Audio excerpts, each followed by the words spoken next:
They're calling it measured escalation. But here's the truth.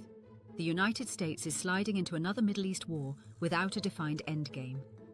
There has been no clear public authorization debate, no detailed roadmap, and no honest accounting of who benefits and who pays. This conflict began with coordinated US-Israeli strikes on Iranian targets. Iran responded with missile and drone attacks. The confrontation spread into Lebanon. American forces are now taking casualties. Oil markets are shaking. The Strait of Hormuz is under strain. Regional alliances are tightening. And still, there is no stated timeline for de-escalation. The central reality is this. America is now inside a widening regional war. The public has not been clearly told the long-term objective. Is this deterrence, containment, regime change, or escalation by inertia? Watch how the narrative is constructed. Western outlets emphasize strategy, deterrence, and alliance credibility. Civilian deaths are reported, but often within operational framing. Military briefings lead the story. In Israeli media, Israeli casualties are humanized: names, funerals, family portraits. The focus is on national resilience and missile defense. Security is foregrounded. Survival is the lens. American casualties are reported respectfully, but often within alliance context and strategic updates. The tone is measured, less personal, more geopolitical. Regional outlets like Al Jazeera flip the emphasis. Civilian harm leads. International law is questioned. Proportionality becomes central. Iranian state media frames the strikes as foreign aggression. Sovereignty and resistance dominate the language. Each media system reflects national priorities. There is no single global narrative. Here's what's missing. No one in power is clearly articulating the end state.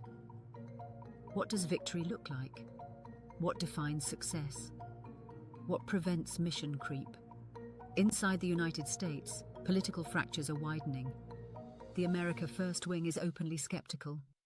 Tucker Carlson, Candace Owens, Marjorie Taylor Greene, and Steve Bannon have long argued against new Middle East wars.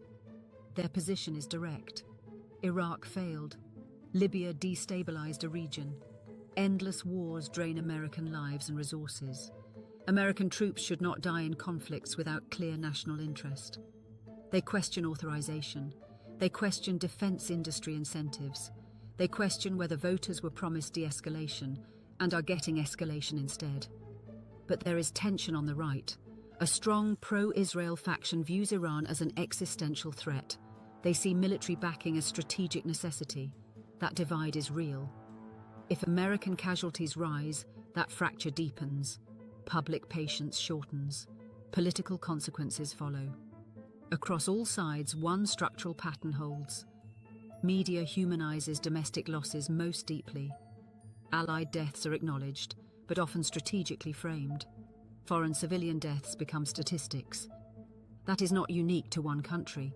It is how wartime narratives function. National pain is centered. External pain is contextualized.